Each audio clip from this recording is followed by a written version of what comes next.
Նրանք, ովքեր վայելում են օգոստոսյան կարճատև աշուն, ունեն եւս մի քանի օր վայելքը երկարաձգելու համար։ Առաջիկա օրերին երեկոյան ժամերին ու գիշերը կարճատև անձրևի ու ամպրոպի ականատեսը կդառնանք։ Իսկ Սև ծովից մեր երկիր թափանցած ցիկլոնները կամաց-կամաց կթուլանան, տեղ զիջելով արևադարձային տաք հոսանքներին։ Այս արտիկական սուկրոթային հոսանքները մեր տարածաշրջանում կգործեն մինչև օգոստոսի 29 ներառյալ։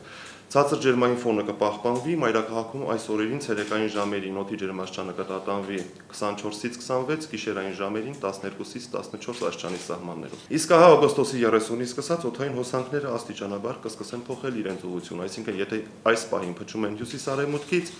օգոստոսի 30-ից դրանք կդառնան հարավ-արևմտյան, ինչը նշանակում է, որ կրկին մեր հանրապետության տարածքներ թափանցեն արևադարձային տաքօդային հոսանքներ եւ օդի ջերմաստիճանը մինչեւ սեպտեմբերի 2-ը աստիճանաբար բարձրանա 3-ից 5 աստիճանով։ Եթե Արարատյան դաշտավայրում ու քաղաքամայր Երևանում աստիճանաբար կդադարեն անձրևները, ապա օգոստոսի 30-ից մինչև սեպտեմբերի 1-ը Լոռիում, Տավուշում, Շիրակում, Սյունիքում եւ Արցախում կշարունակվեն տեղումները։ Իսկ այս պահին օդի ջերմաստիճանը տարվայի ժամանակաշրջանի համար նորմայից ցածր է 5-ից 6 աստիճանով։ Բաթումում եւ Փոթիում երեկորվա ընթացքում տեղումների քանակն այնքան էր, որքան Երևանում կարող է գալ ամբողջ տարվա ընթացքում։ Հարևան երկրի տեղումները անհանգստանալու առիթ չեն կարող տալ, ասում է Գագիկ Սուրենյանը։ Հայաստանում ջրերի վտանգ չկա, ինչու, որովհետև ցիկլոնը մարել է եւ վերջապես նման ուժի ցիկլոններ մեր հանրապետության տարածք չեն թափանցում։ Ճիշտ է, ցիկլոնը մեզ մոտ եկել է Սև ծովից, պարզապես նա իր ճանապարհին արդեն բեռնաթափվում է եւ թուլացած ուրեմն տեսքով է հասնում մեր հանրապետության տարածք։ Օդերևութաբաններն ասում են, որ վերջին 172 տարվա ընթացքում նման տևական շոկ չի եղել Հայաստանում։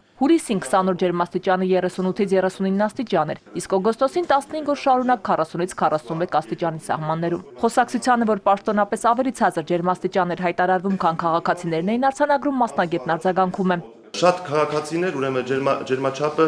տեղադրում են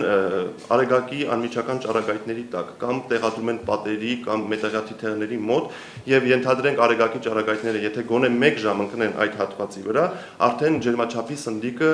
ցույց կտա սխալ ջերմաստիճան։